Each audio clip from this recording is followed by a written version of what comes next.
4 sessions with this webinar. So we'll kind of go through our concepts.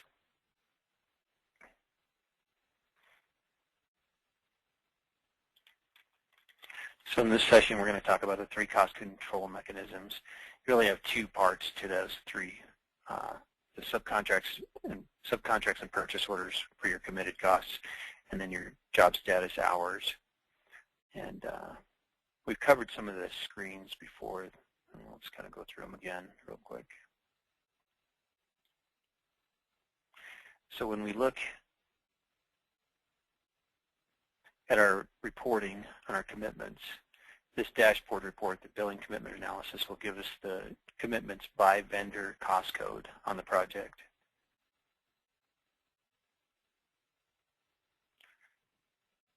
It'll tell us the total of the commitments.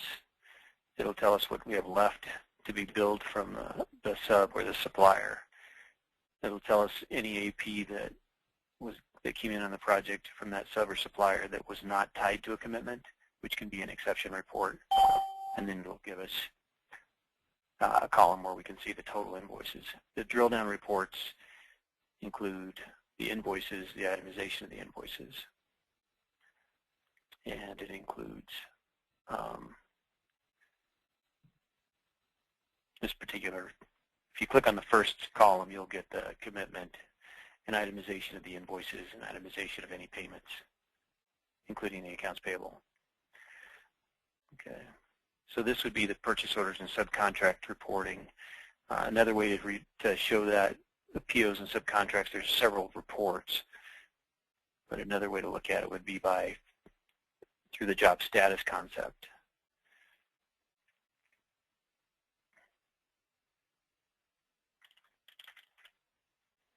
And this is going to display the commitment or PO subcontract by phase cost code.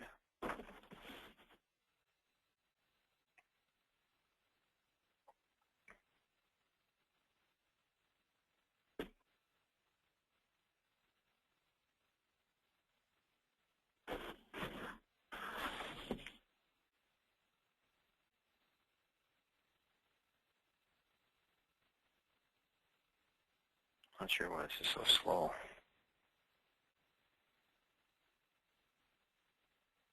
Okay. So for example, that one item, if we look at our columns across the top, original budget, change order, revised budget, revised total commitments, costs on the commitments, job state cost, and then there's a column for period, estimated cost to complete, our variance. That change order 1 was here. If I click on that, it'll give me a report, basically the same type of report, but we were doing it by phase cost code. Okay, so if we go to the standard drill down or the standard dashboard report, we go to the golden job, the variance column will give us one of the job status reports, similar to the one we just looked at.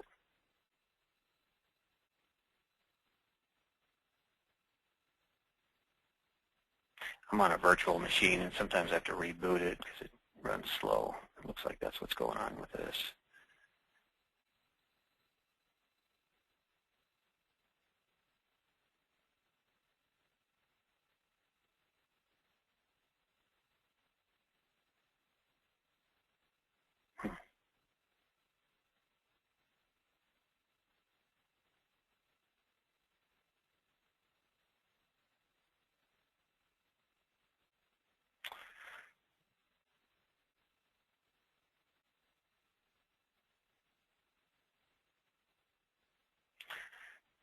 Okay, so that column gives us our original budget, revised budget, committed cost, committed balance, actual cost % complete.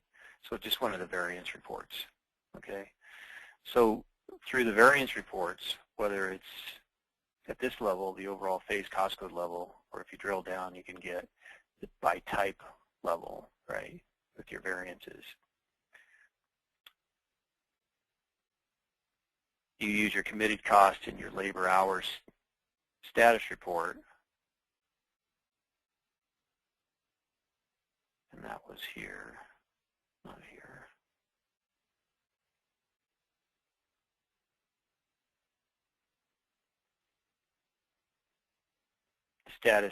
Hour status report was behind this projected column here, and this has got the same store procedure that's taking a while to come up.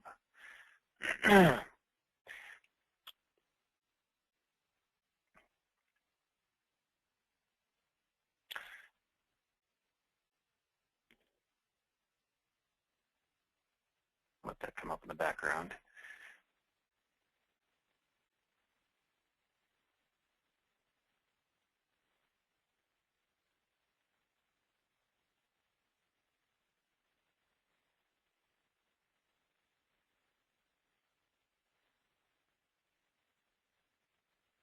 Okay, so then we're able to buy hours, budget hours, actual hours, percent of budget, produce a worksheet that your field or project manager can, superintendent, foreman, project manager, someone familiar with the project can come in and put the percent complete on. And then if you would use this job status grid as an accountability tool to project where you're at with the project. So based on the percentages they give you, you're going to take your adjusted budget and project your total estimated cost, so you have a variance, weekly variance of where you're at on the project. So then you've got the information coming back from the field. And weekly accountability reporting. So then and we'll talk about a couple other concepts in this webinar, this is session 3. Where in the income statement is the difference between the job cost reflected in the job cost reports and the job cost that hits the general ledger? So you have two processes for, that you're accounting for: your double entry system of accounting for your books, and then you have your job cost reports. And your job cost reports, the jobs get burdened, whether it's labor burden or indirect burden through percentage burden. And so you want to be able to, when you produce your job cost reports, you want some sort of assurance that the numbers you're looking at in your job cost reports are consistent with the numbers that are on your income statement, right? And so tying your books, your job cost into your income statement or your general ledgers becomes important, because then your general ledger is a double entry system of accounting, which includes a bank reconciliation, and it includes, hopefully a test of balances every month, so the accuracy of it is maintained. So if the accuracy of your bookkeeping, your accounts, your accounting, your general ledger is maintained, that will ensure that your job cost is accurate. Okay, as far as the totals are concerned.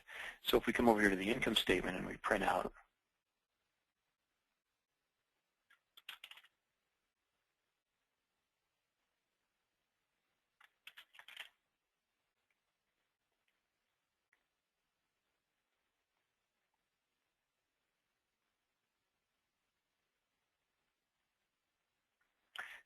your income statement, and you've got your three sections of costs, your three types of costs in your income statement: your direct costs, your indirect costs, and then your home office or operating expenses. So then you want to be able to tie your job cost into your income statement to prove your job cost. And so the summary contracts, what we've done here is we've got this job status report where we're projecting that we're at $252,000 total cost on this, right? So we come over here to the summary contracts, which is the report that allows us to basically tie our job cost into our general ledger. And it also gives us the ability to produce over-under billings so that our revenues and costs match. So in Accounting 101, first class in college, first 2 weeks, they teach you about the matching principle, which is crucial. And construction, they don't teach you much about construction accounting, but they'll teach you about the matching principle. And this over-under billings, this concept is all about the matching principle. So, and the concept behind the matching principle is that if I look at my income statement and my costs and the margin on those costs match my billings, then I've got an accurate financial statement. Okay, so if I start a new company, for example, and I incur $25,000 in costs before the end of the month and have 0 billings, I'm going to print out an income statement. It's going to say 0 revenue, because whenever I do a billing, it hits my revenue accounts. It'll say 0 revenue, 25,000 in costs, loss of 25,000. Even though I worked hard all month, I started a new business, incurred $25,000 in costs on a project, my income statement is inaccurate because it's saying I lost money. In reality, my margin on that 25,000, let's say, is 5,000. So I've really made 5,000.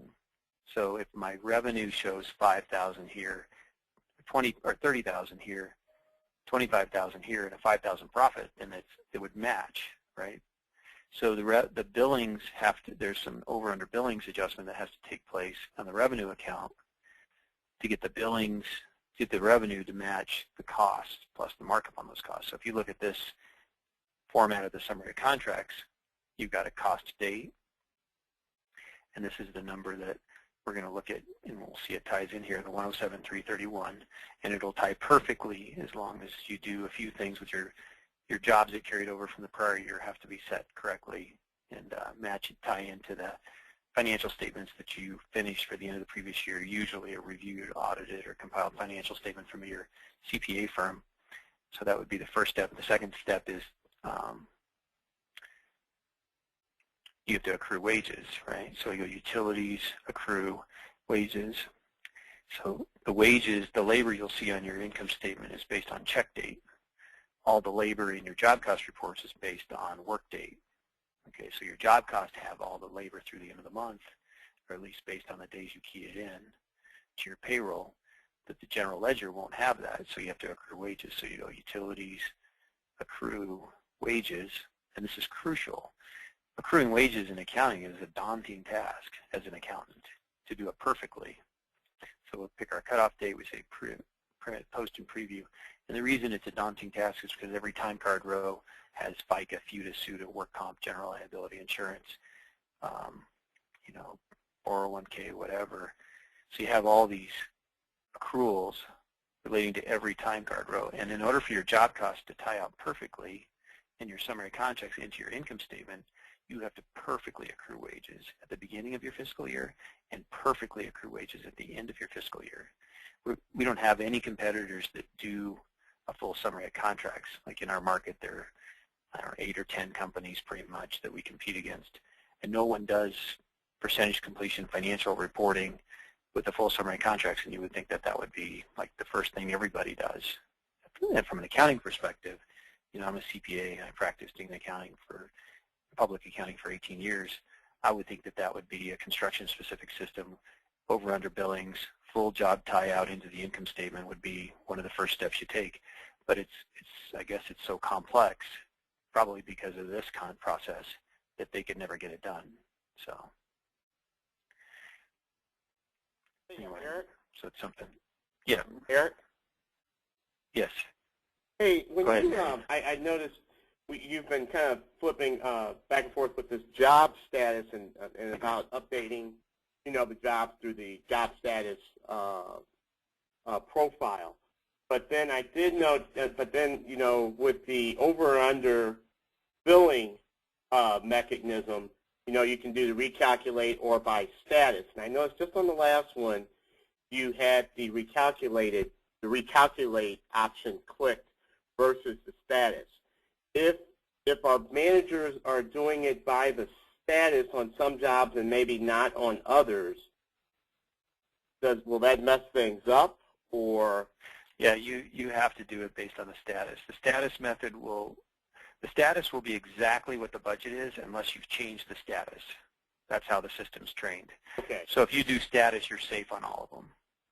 The status is exactly what the budget is. So you're going to so what you need to, so then what you're saying is basically you got to determine, okay, how are we going to do it? Are we going to do it through the status, or are we going to do it through the budget windows, and then go that way? The status one should be the default. It really should. Okay. So, and so I usually just try to mark that, but we don't have that set as a default. We will someday. we'll do that at some point. We'll make the default. So, jobs of any duration, the status makes a longer duration. The status makes sense. If it's a real short-term job, budget actual variance at the end of the job is probably as good as you're going to get. Yeah, the only thing I think with that status, like I think I had mentioned in our previous session, was that one thing I like to do is adjust those labor hours, so I can see the labor hours, as those are getting kind of changed, and you don't have that window. You can download that to Excel and get it to do your percentages that way if you want them based on labor hours. So. No, I agree. Yeah, we do have like as you adjust the budget hours, like, okay, we added 100 more hours in change orders, so instead of from 1,000 hours, I have 1,100 to play with. You know what I mean? We do have an update to that. We just haven't. We do have an update to that screen. We just haven't put it in the general release. We have a few users with it, so I can give that to you. Just give me a call, and I'll give you that adjusted screen. All right. So. Okay, so the over-under billings really needs to be based on the status. So in our example, for sure, right? So now on this project, we're at total cost $252, and here it says $256. Did we? Oh, maybe I didn't hit save.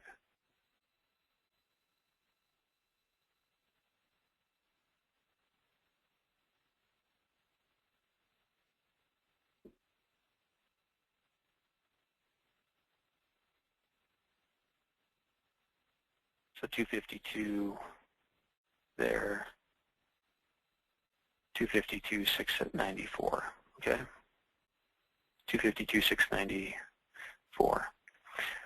Okay, so then our over-under billings will be accrued and tie into our income statement after that 111 will become our revenue number. So the utilities, accrue, over-under billings, status, calculate, and post. And then refresh the income statement and our revenue will tie in. It does our accrual and our reversing entry, hit the lightning bolt, and then our revenue ties into our summary contracts, our costs tie into our summary contracts. And then the question we had is what's the difference between our job cost reports, the 107,332, and the total cost of construction. So our total cost of revenue or projects is 111,000. It's not 107,000 like our job cost reports show. And the difference is our over-under allocation of indirect costs. So you'll set your burdens based on indirect costs, and you'll never be perfect. You can be perfect if you retroactively allocate it, which is what we recommend, periodically, either monthly, quarterly, semi-annually, or annually. So if we come over here to this analysis report and we say direct costs and burdens,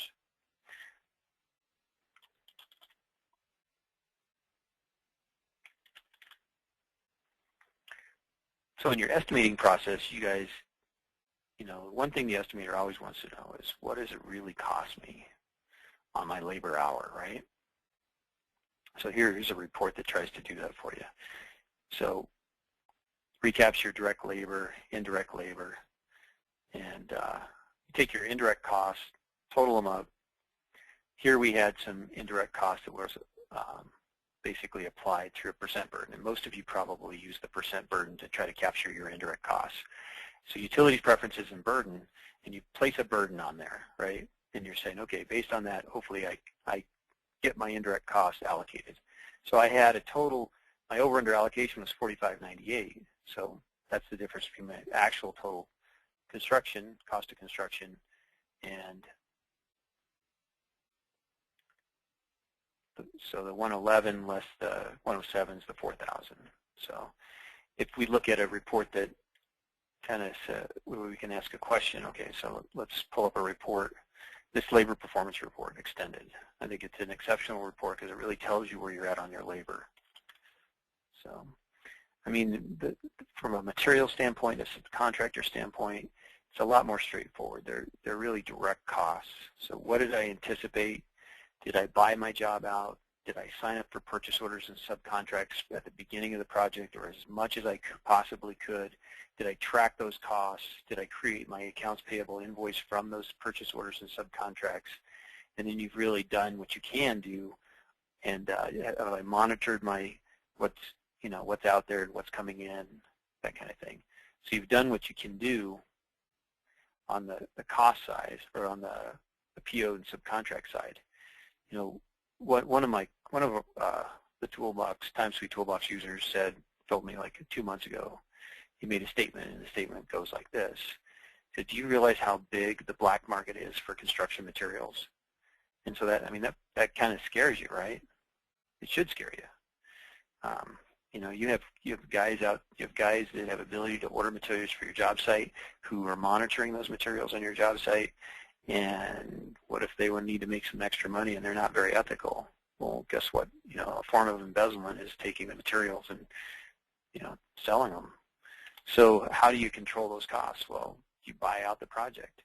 The cost, if material disappears on the job site, you're like, well, we should have spent this much on the material. We had this was in the estimate, and all of a sudden now we're short. Why are we short?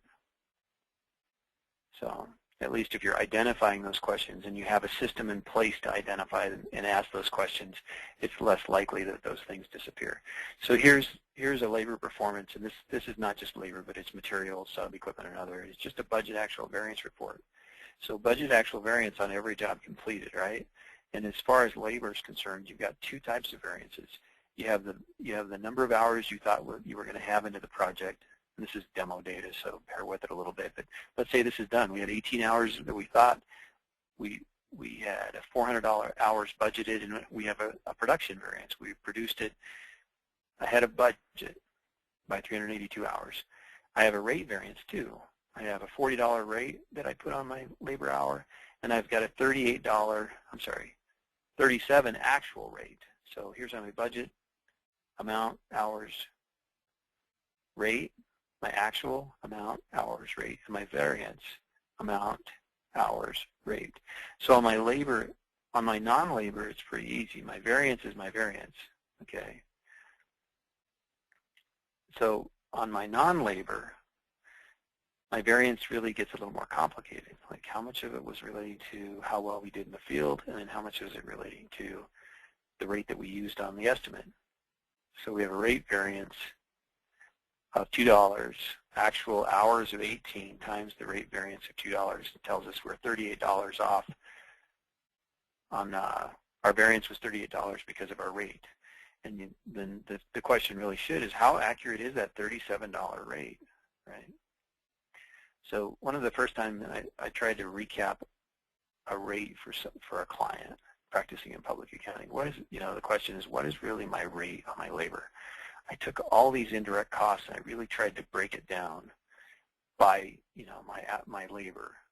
So I said, okay, here's my indirect cost for the year. These are the hours. I really made it complicated.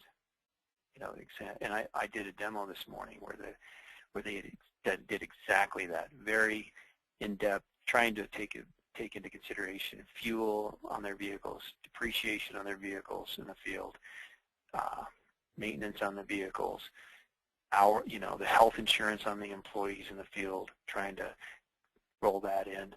But in reality, at the end of the computation, you're just basically taking those indirect costs and trying to individually apply them. Well, you don't really need to do that. Just pool the things correctly in your income statement, take the total, divide it by the total of your labor, your gross labor, and it gives you a percentage. Okay, so if I throw 65% in my percent burden, I'm going to come up with a zero over-under allocation. If I would have said 65.2130, guess what would have happened if I would have done that here? I would have had no over-under allocation. Okay, so then that takes us to the next step. So if I want, at the end of the quarter, probably that would be as often as I would do it, because your indirect costs will jump up and down. Remember, we talked about the fact that your indirect costs have this variable versus fixed component. They're not fully variable with your project. So depreciation happens every month, so it's somewhat of a fixed component. Okay, you have a lot of activity on your projects, you're going to have more indirect costs. So that's the variable component. So every 3 months or every 6 months or every year, you go back and you true this up so that you can run these reports and say, okay, what really is that number? So if we were to take this, January period, true up our indirect costs, we'll see the effect. Instead of 38, we'll be looking at another number. So we come over here to, and this is not an exact science, but this is probably as exacting as you can get. So you keep it simple, divide it out, and go forward with a rate. There's an inherent limitation in the accounting process in that you can't really take a skid steer and apply the exact cost of the skid steer to every project it's on. It's just not practical, and that's the definition of indirect cost. It's difficult or impractical to apply directly to jobs. So you want to apply as much as you possibly can directly to your jobs because that makes it easy. But the indirect costs have to be considered. So we've brought up this .NET grid, and I'm sorry for this computer running so slow. And I go into this burden utility grid, and if you don't have the burden utility icon, you can turn it on. And if you take, I can show you how to do that now, but I'll show you how to manipulate the icons on the grids. But there is a .NET webinar on the .NET grids. So, and the webinars, I think get us on the same page. So if you double-click in the icon area, any of the grids, you can click Customize, and you're able to turn on any icons you don't see. Okay. So here we're going to say Add. We'll say we'll say from date January 1st through January 31st. Okay. And if we want to do the percent burden, this grid will do journal entries. It'll allocate indirect cost pools. I mean, we really developed the extensiveness of this for like a fab shop manufacturing concern where they have the indirect costs really take multiple forms. They'll have lots of sections, and you'll be able to you can actually generate a journal entry. Some contractors want to post their burden into a burden cost code, and this facility does do that. But I think for the most part, we just try to get our users to use the software in a very simple way while achieving what they need to achieve. So the simpler we can make, so a concept that I think is valid is the simpler you can do it while achieving your goals, the better off you are. If you keep it simple, then you're working on what's important, not on the details that are taking you more time than they should. So, but depending on your situation, you might need a lot of these things. So cost to allocate, amount or percent based on, and then we're going to do the cost group. Okay. So we're not going to do an as of date because we're not going to generate a journal entry. We're going to post that percent burden concept. So the indirect cost concept, indirect cost GL accounts, we're not going to analyze those. It's not necessary. So indirect.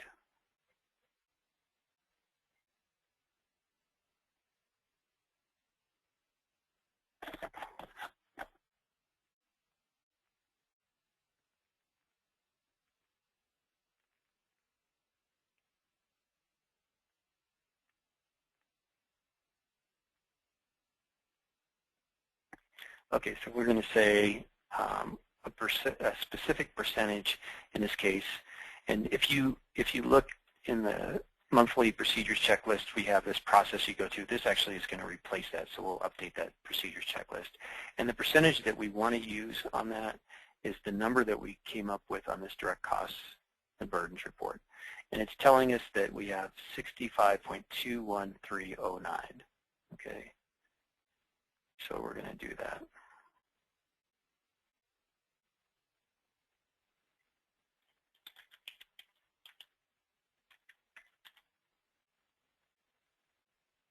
We're going to say based on a cost group.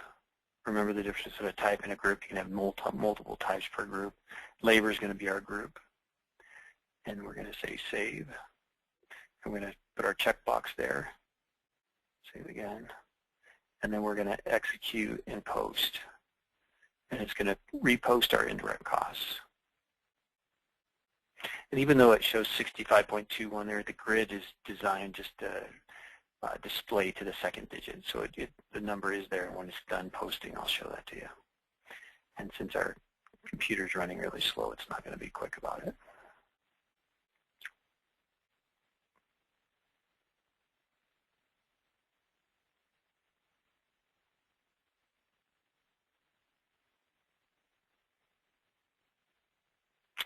Okay, so if I click on it, it'll show me it did take it out to 5 decimal places.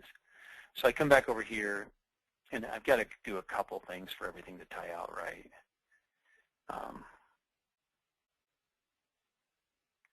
So $281 off here. Okay, one thing that just happened. Let's look at the tie out, and I'll show this report we talked about before as far as tying out to the income statement. Kind of a more detailed approach. So 1/1/2013 to 1/31/2013. Okay, so by labor, material, sub-equipment, we get our income statement, and at the bottom we say general ledger versus job cost billing differences. Okay, and so we're $281 off here. Now, one thing we did is on our direct costs, we have gross labor, material, sub-equipment, and other, right? Total direct, we have labor burden, and we have percentage burden. We changed this percentage burden. That's what we just changed on the transactions. So there are hours we worked in January that got paid in February, and those accruals need to be, accrued wages need to pick up that percentage burden for us to tie out perfectly. Well, we just changed that percentage burden, which means we have to reaccrue our wages. So our accrued wage journal entry is going to change because we changed that percentage burden, so we would have no over/under allocation of indirect costs.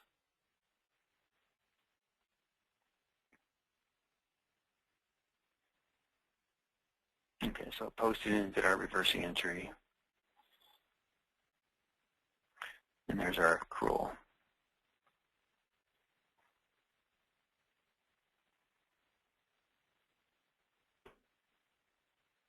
Okay, so now if we refresh this, we should be perfect on our tie out at the bottom. So you won't tie out if you don't accrue your wages. Another trick is if you don't accrue your wages at the end of your fiscal year, then you're not going to tie out because they have to be perfect at the beginning of your fiscal year and at the end of your period. So if you're doing it July, you have to have accrued it at December 31st, 2012, and then you also have to have accrued it at July 31st, 2013. If you don't tie out perfectly, you can do a support column. We can help you formulate a journal entry to allow for it. But the fact is your books weren't exactly perfect at the end of the previous year. Hopefully they weren't materially misstated.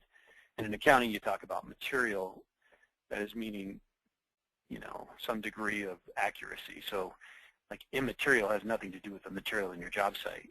Like materially misstated, I'm sure you guys all know what that means, but it just basically, materially means it's way off. Immaterial means it's not off enough to worry about. So your CPAs generally don't deal with pennies, even though they want your bank recs to be to the penny. They're probably not going to spend any time making sure it's to the penny. They're just going to complain that it's not to the penny because they would charge you $100, $200 or more an hour, right, to look for a penny, which doesn't make any sense. Okay, so anyway, so hopefully you're close. Then we come back over here to this direct costs and burdens analysis report, and you should be perfect. And you're 3 cents off. So now the question becomes, is this rate accurate, the $37? And your answer is, well, yeah, it's accurate because I have no over/under allocation of indirect costs. If I refresh this income statement, it's as accurate as I can make it. I mean, the theory might, it's not an exact science, but it's what, it's what's accepted out there. It's the best way to do it because there is no perfect way to allocate your indirect costs. It just has to be reasonable. So this is a reasonable way, and this is, in practice, this is generally what's done.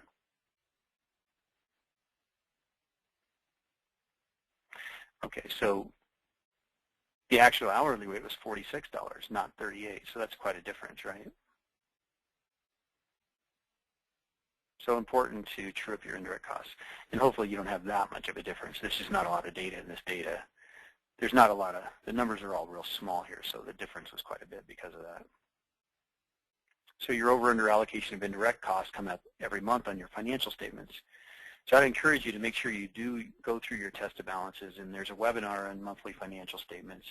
And you know, you don't want to just print out your income statement, balance sheet, summary contracts, make sure everything ties in and ship it off. Well, just because it ties out doesn't mean it's accurate. I mean, if you have problems with your agings, like you have payables that really aren't payables, you know, or you have receivables that are bad, or if you have, you know, if you have a large over-under allocation of indirect costs, your burdens are off, and maybe you need to try to true them up from the beginning of your fiscal year, and you can do it multiple times. You can say, okay, in July, I want it done, I want it retroactively to the beginning of the year. You know, talk to your CPA and make sure they're okay with it. But retroactively at the beginning of the year, perfectly allocate my indirect costs through July. And then I would come over here, let's say and I would say, okay, well, through July we had a percentage, and let's say these were July's numbers. The typical thing that I would do is I would say, okay, let's true it up through July, and let's come in here and let's put in our percentage, right? So we have, for example, 65.2131.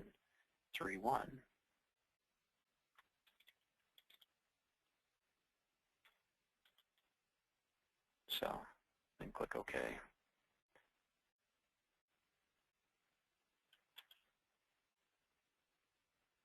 So now going forward, it's going to burden those costs. It only does it when you process payroll. It looks at this percentage burden under preferences. It doesn't go back if you put a number in there. The only way to go back is to use the utility to retroactively allocate it. Now, you would never retroactively allocate beyond the beginning of your fiscal year end. One thing that we've gotten a lot of support calls on is, why does the system give me a nag screen telling me my books have been open for too long a period of time? And from a best practice standpoint, you should close your books when the trial balance is pulled by your CPA. No one should have a 2012. If you're a December year, and you should not have 2012 open at all. And theoretically, you should close it every month after you do your tested balances. So manage your books through your financial statements. The concept is just that. Or manage your company through your financial statements. If you know what your bottom line is, you know what and you've set, you know, what you think is failure, and you're monitoring whether you're meeting that minimum amount of net income to justify your risk of being in business, or break even, or whatever you set as a criteria for failure. If you're monitoring that every month, then you're aware of what's going on and aware of what you're doing. At a client, I'll tell you a story about a client I had. We did an interim for him every year, and every year was, for like 3 or 4 years, it was the same story. We'd go in, we'd do the interim for June 30th. He'd be losing money, and he would get upset about it. And by the end of the year, he turned it around. He made, you know, he knew how to make money. He was a good businessman, a good contractor, and he could make it happen. At the end of the year, he will have made money. Then he would slack off, and then the next year would come around, we'd do an interim, and he'd be losing money, and then he'd get upset about it. And so my point is, better to get upset about it after month 1, month 2, month 3, than the cycle he was going through. So if he had a test of balances done every month, and then he would know, okay, at the end of every month, where am I at? How much money am I making? And really, it comes down to the test of balances and the summary of contracts. So if somebody's going through your payables and receivables and your bank rec and making sure that those all tie in, if your balance sheet's accurate, then your net income's accurate. So besides, the mechanical things that you can go through, and there are checklists that we produce and to help you produce and make sure everything on here is right. The real trick is your summary of contracts. So on your summary of contracts, are your margins reasonable? And as long as they're reasonable and your job costs are tying into your income statement, then your bottom line is fairly accurate. And so you want to get good at that process. You want to get good at being able to get a feel for the accuracy of your financial statements. So then then you're allocating periodically during the year to get this number to a zero state, so that you can answer the questions: what rate should I be using in my estimating process? How do I get that rate down? It gives you the ability to ask and answer questions. If you have your accountant in front of you, and you're bouncing ideas off of them. You want to have the tools that give you the information, and it's really simple. This small list of items you really need. Are my financial statements accurate? How do I know that actual rate that's in my estimating, that I'm using in my estimating process is reasonable? So,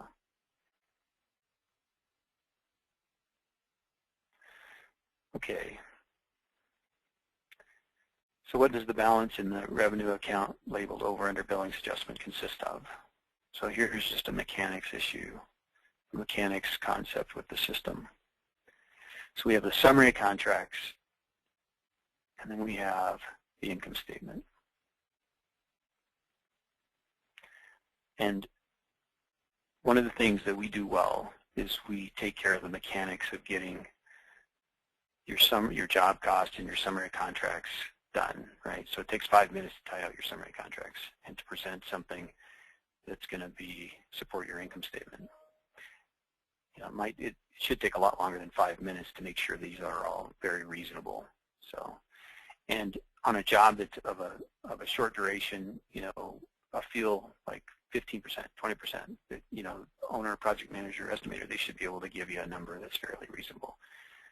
Make sure that they're doing the gross profit versus the margin. Remember, the income statement and these reports will come out based on margin, not gross profit. Estimators think in terms of gross profit if they're taking the cost, marking up that markup that they apply as a gross profit percentage. It's the percentage of cost, not a percentage of revenue. So this summary of contracts, you can actually generate it as a percentage of cost. So you say,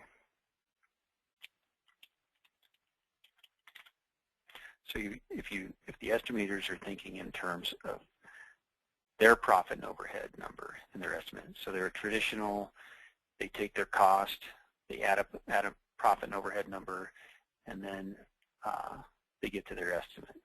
Traditional estimating. Okay. So in this process, it's one of the parameters. You can say percentage of cost of revenue. You say percentage of cost. Okay. So there's our cutoff date, job status, percentage of cost. So then over here on the right-hand side, it says a percent when it says cost rather than revenue. This is a percentage of cost. So this is the number they look at. So when you print this out and you have a bunch of small jobs you want them to give you a number on, they'll be familiar with what happened in the buyout process. They'll be familiar with what crews are on which jobs. Some guys do well and some guys don't do well, that kind of thing. And you'll be able to give you something reasonable. And that's all you need on a small job. On a larger job, this is what you want. You want this number to be reasonable, and you want this number to be supported by two concepts. You want your budget actual variance on your labor hours and some sort of projecting mechanism like we have in that jobs. Let's see, where is that report at? In that job status hours report. And the second thing you want is by line item. Let's just go here. You want the accountability done on every line item with, what's my balance of my commitments? Did I buy the whole line item out? What's my total projected cost? So I have a balance here of $19,000, and they have $10,000 left to finish the job. Well, I have $19,000 in commitments out there, and I have $10,000 left to complete it. That doesn't make any sense. Why is that? Let's say they have 15. Let's go to a different example because that throws us into a negative. Or they have a negative to complete. Anything that doesn't make sense. But this is, I think, so that would make sense. We have 19 in commitments. We have total. So let's say they have a balance of 12 here, no actual cost, and they say 7,000 to complete. All right, so that doesn't make any sense. So make sure your balance is higher than your total estimated cost. And maybe they've got something to return, or they have, they're going to do a negative change order on that PO. We'll get those posted. So one thing that we take support calls on, and this is a great support call because people are in tune and they are what's going on. They'll look at those job status reports and they'll say, why do I have numbers in these columns? this is all done. Like a job, it's easy at the end of a job when you come in here and you say, okay, this job's completed. Why do I have anything in my my balance on my commitments? I shouldn't have anything. I want them off. So I don't want anything in here. I need to do negative change orders to those line items and those POs, those subcontracts, or do something with them, get them off so that as an organization you get really good at managing this concept, the POs, the subcontracts. So in being a stickler for detail with that area, I think, and if your process includes really monitoring those commitments, then you're going to, in the long run, you're going to have control. You're going to get good at that whole process. It turns my stomach when I see a company that's, about to go out of business and you look at this kind of report and it's not maintained at all. They have no handle on what's out there in commitments. They went out, they did the commitment, and they didn't do more than that. They let the accounting come in, but there was not really an evaluation on a periodic basis or a weekly basis or whatever. And so then no wonder they don't have control, and they're doing $500,000 projects, and this kind of a report's a mess. Well, how much of the black market's getting their materials, right? So, and how much of their hard-earned equity are they losing?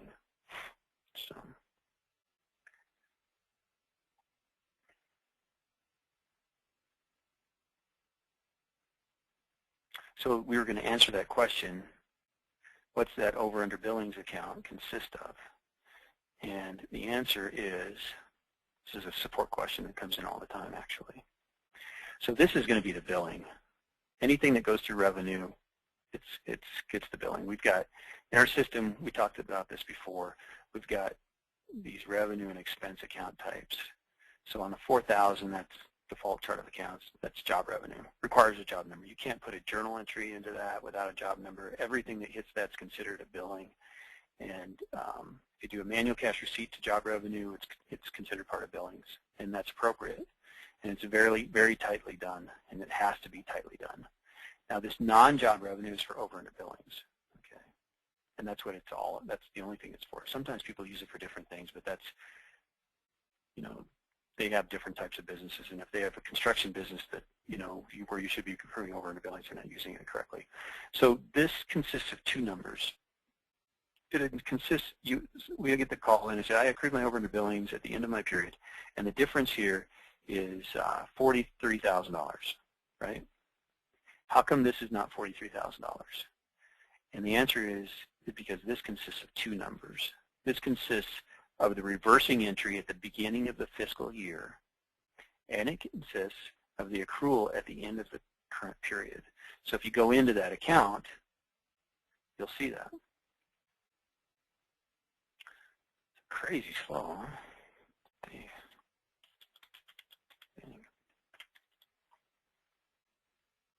Okay, so we have, there's our reversing entry. Actually, this is demo data, so it's kind of goofy. But you should see a reversing entry and then an accrual. So our accrual at the end of the previous year, the reverse, it was actually these two, this was an accrual in the middle of the month. And by the way, just so you know, you can tie your books out on any day of the month in our system. And that's something that's not out there in many systems. Not too many systems will do that, basically, by any day. Not that most people don't need that, but it will tie out. So I'll reverse those two mid-month reversing entries so it's clear.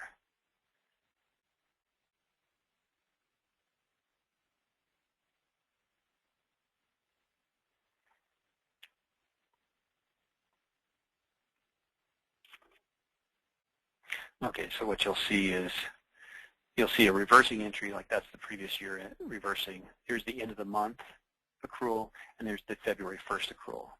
Okay, so that's what you should see. Now, if it's July, you'll see the only numbers, everything will be in and out. See how January's in and out, you'll have February in and out, March in and out, June, so on and so forth.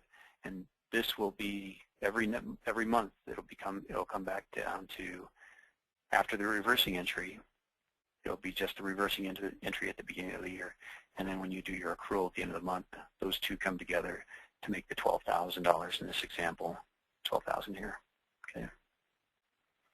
So that's what that consists of, two numbers, not one. Not the end of the month accrual, but the beginning of the fiscal year reversing plus the end of the month accrual.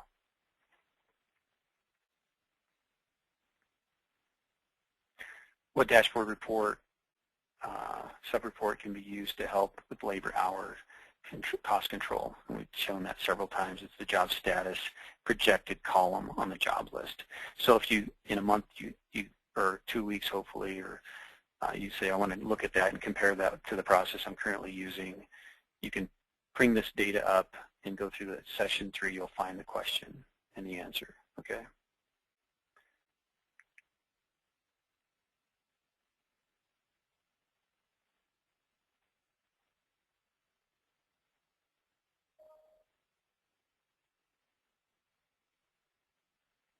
So it's this projected column right here. And that brings up the job status hours. What report splits out labor rate variance from our labor production variance? And that's, we showed you the job cost.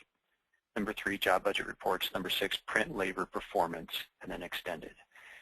And it's got, you know, the name on it. It's probably not as good as it should, because we've added to the report. It used to just be labor, and we added to it all the other types because somebody requested it, and it made sense. So that's it. That's the labor. That's this report here. So I like that report because it gives you both. What do blue numbers on a report indicate?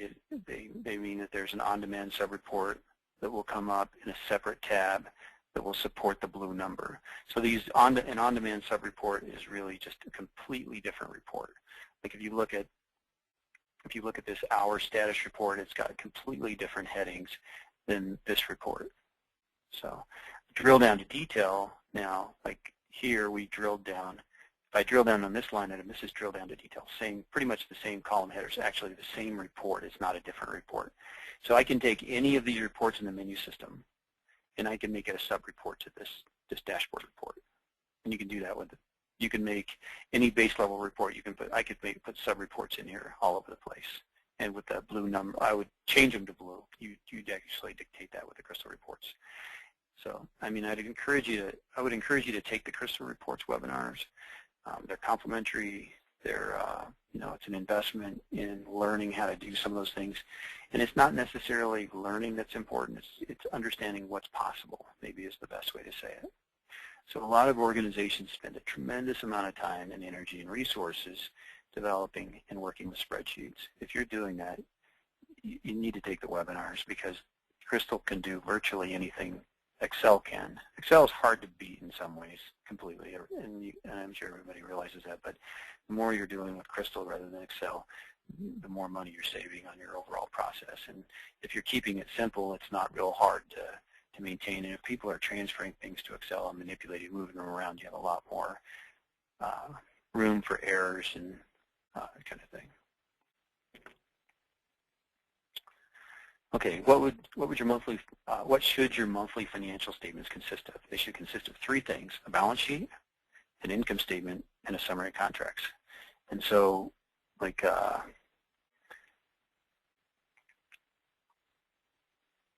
so we show the income statement here.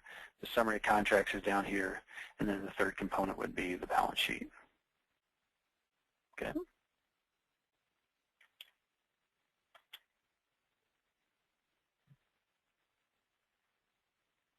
Okay, where's the summary of contracts? Summary of contracts menu item.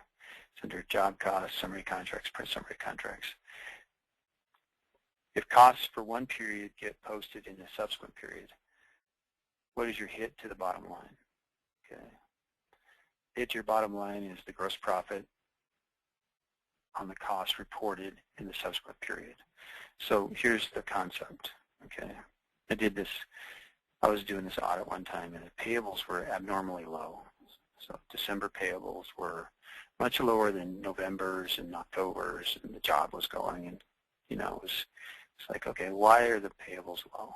Doesn't make sense, right? I mean, it's possible, but it's probably so trying to resolve that. What the company was doing, they were trying to make their financial statements look better, so they basically hid a bunch of payables. And so their summary contracts, they were basically overbilled on everything. So we were basically removing revenue from their income statement because their costs, their billings exceeded the cost plus the markup on their billings, which would happen if you didn't put any payables in. Let's say you put no payables in your December. Well, you're gonna show that you shouldn't have billed anything for December because you recognize profit on a percentage completion basis based on the costs plus the margin on those costs equals your cost plus profit. So back to the matching principle. Matching principle states if my cost and my margins on those costs equal my revenue, then my bottom line is accurate. If I have a bunch of revenue where I don't have the cost, so I'm showing a certain margin, right? So anyway, you're going to be overbilled if you're missing your costs. So maybe you feel comfortable with them, definitely, right?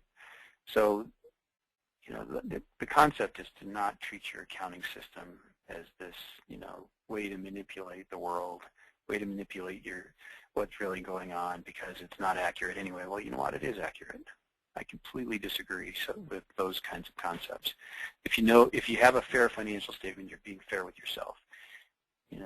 One of my clients came to me one time. He said, "I really want to grow, and I'm going to go out and I'm going to get this huge loan." And the guy wasn't profitable, and I said, "Oh, well, don't you think maybe you should try to figure out how to make money on the smaller jobs before you get into the bigger jobs? I mean, you're really going to risk your future."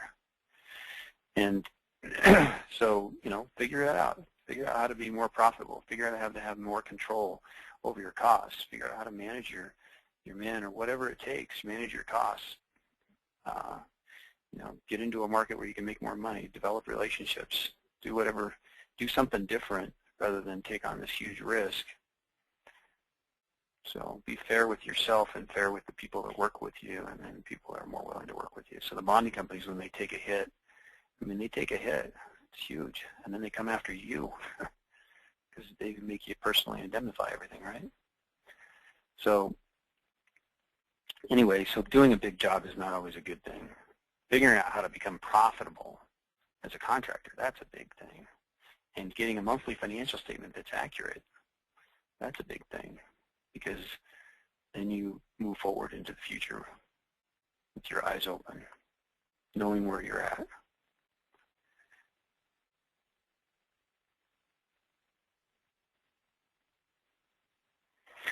Okay, what is a full summary of contracts? And a job schedule that includes all the jobs worked under the fiscal year. It includes over/under billings computed on the open jobs, and it includes totals that tie into the income statement for your total cost and your total revenue.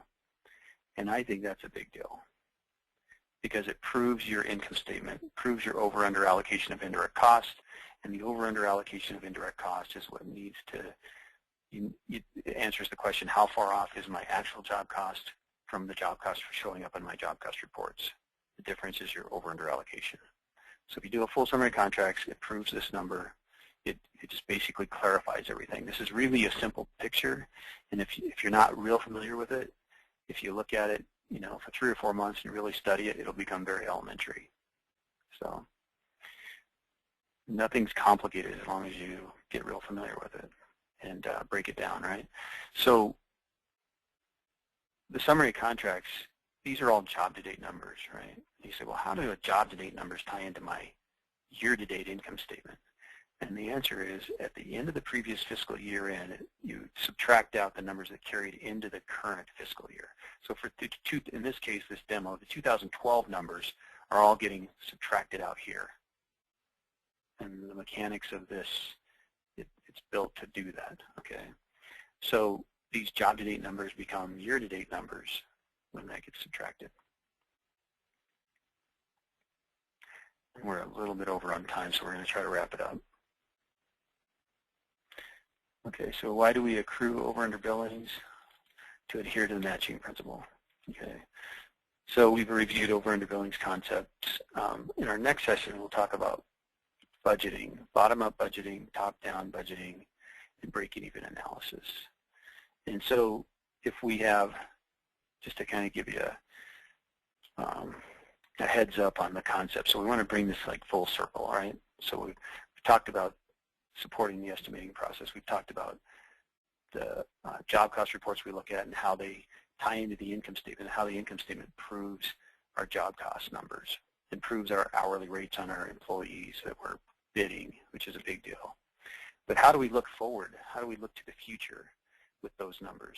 And so on our budgeting models, and this is actually, and these are excellent concepts, and these aren't concepts I came up with, but you're left with them in this webinar. So we'll be studying these concepts. So from a standpoint of looking forward, you know, if you don't look at the spreadsheet but think in your mind's eye, how much do you think in business do you think you'll win this year?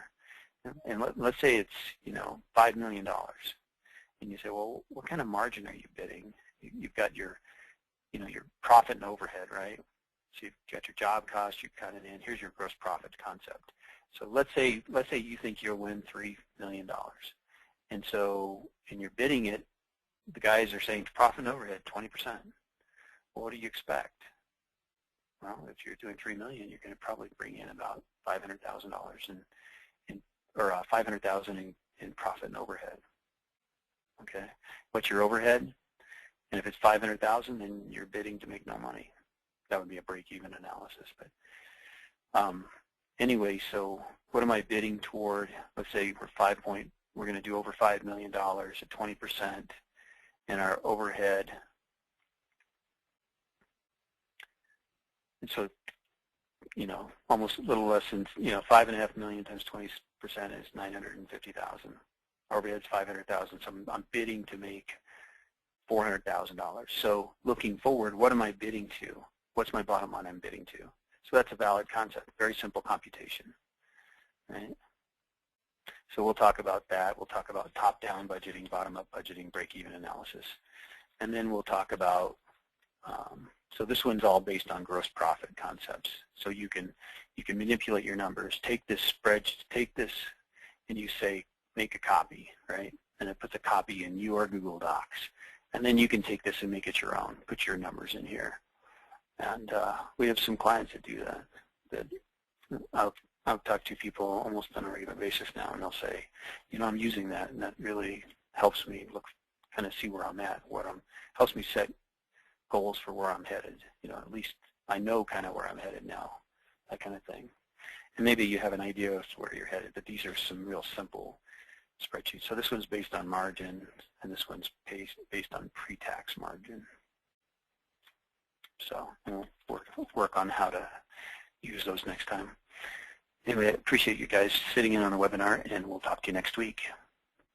Okay? Thank you. You bet. Talk to you soon.